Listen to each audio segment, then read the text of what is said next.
Hi there! At saya-saya dito. Nandito tayo sa Glasgow, Scotland. Barrio Fiesta, dami-dami, libo-libo ang tao. Pero we have two nurses sa katabi ko. Anong name mo? Geraldine Do. Ikaw? Imelda Ju. Ikaw ngayon, nasubukan mo na ang MXT before. Opo, matagal na. Capsule, yung coffee. Pareho. Nagdadala ka here, ha? Opo. But you want to introduce it kay Ma'am Imelda. Opo. Ma'am Imelda is a nurse. Ngayon, nagwo-work siya pero retired na. Pero here, Nursing home. nursing home. So, yung mga may edad na ang tinaalagaan mo. And we don't want na siyempre magkaroon ng sakit tulad ng mga nandun, ano? And that is why gustong introduce sa'yo yung MX3. At saka wala kang maintenance, right? So, yan ang maganda sa'yo, yung ating MX3 capsule, 500 mg.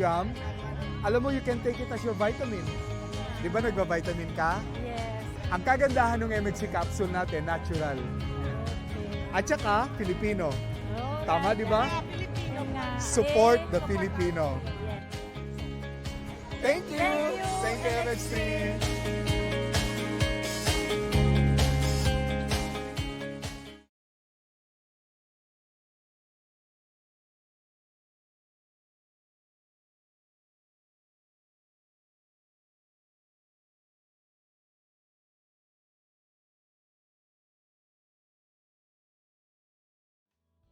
Novelino now. Don't be shy, go on, just give it a try. Go on, pour out what's special. Pour out what's special. My wine and only Novelino. Drink responsibly. Make the holidays truly special. Share the spirit of giving with Novelino, my wine and only. Take a journey across the night sky through the magical stories of Encanto, Aladdin, Moana, and the Disney princesses. Celebrate the debuts of Asha, Raya, and Anna and Elsa from Frozen 2 at Disney on Ice presents Magic in the Stars at SM Mall of Asia Arena, December 20 to January 4. Tickets on sale at smtickets.com. Huwag mo sabihin radyo. Huwag mo sabihin radyo. Sabihin mo. Sabihin mo. Energy. Energy. Lihim ng liham. Ang pinakamakulit na girlfriend mo sa balat ng radyo. Isang magandang morning sa inyong lahat! Ako pa rin po nag-iisang girlfriend mo sa radio. My name is Lindsay. Makulit pero may puso, handang makinig sa mga kwento mo. Alam mo, feeling ko kailangan mo na siyang iwan kasi it doesn't make sense. Ang kwento sa lihim ng liham. Mahal kong Lindsay. Hello! Ako nga po pala si Jessie. 31 years old. Meron po akong girlfriend that is 29 years old naman. 3 years na po kaming dalawa, DJ Lindsay. Pero tulad ng ibang relasyon, hindi po perfect ang sa amin. Pero kadalasan po kasi siya ang may ginagawang mga sikreto. Tinatago niya yon sa akin.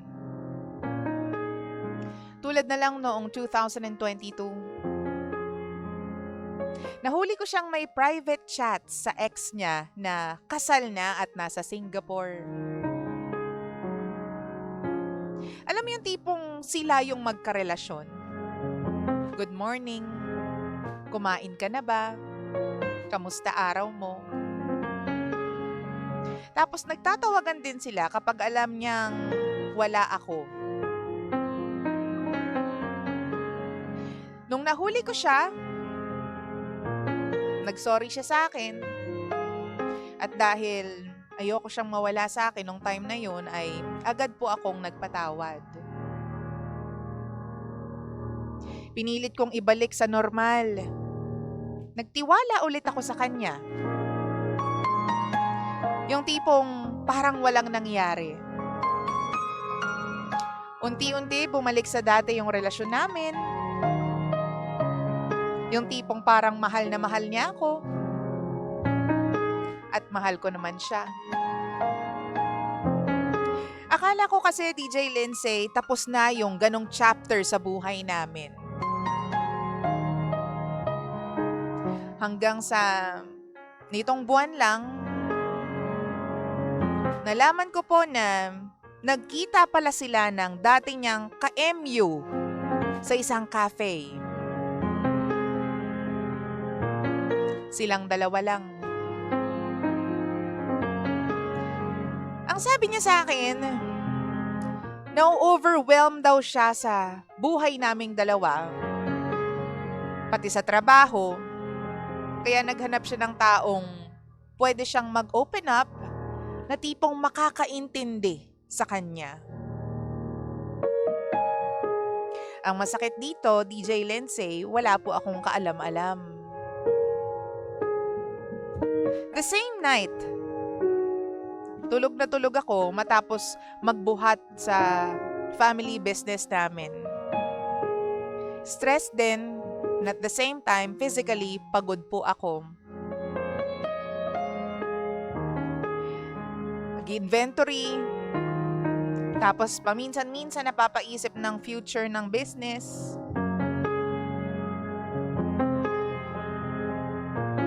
Hindi ko naman alam na yung mga problema pala namin ay sinasabi niya doon sa ka-MU niya. Hindi ko alam na yung mga personal niyang problema sa akin, imbes na sabihin niya at ipagtapat sa akin para mabigyan ng solusyon, doon niya pala kino-confide sa ka-MU niya. Again, clueless ako, DJ Lindsay. Ang masakit po dito ay parang hindi ko na po siya kayang pagkatiwalaan pa. Alam naman po niya na kahit ako din sa panahong ito ay stress dahil sa buhay ko, buhay ng pamilya ko, negosyo. Pero pakiramdam ko, hindi ko siya pwedeng takbuhan kahit siya pa ang girlfriend ko. Paano mo nga naman tatakbuhan yung babaeng pakiramdam ko niloloko ako?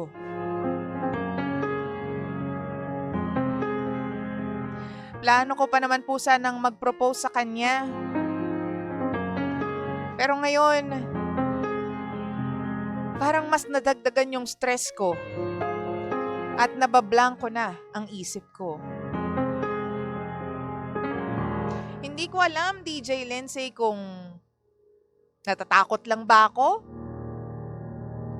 O baka naman instinct ko to na sinasabing wag muna kaming magpakasal.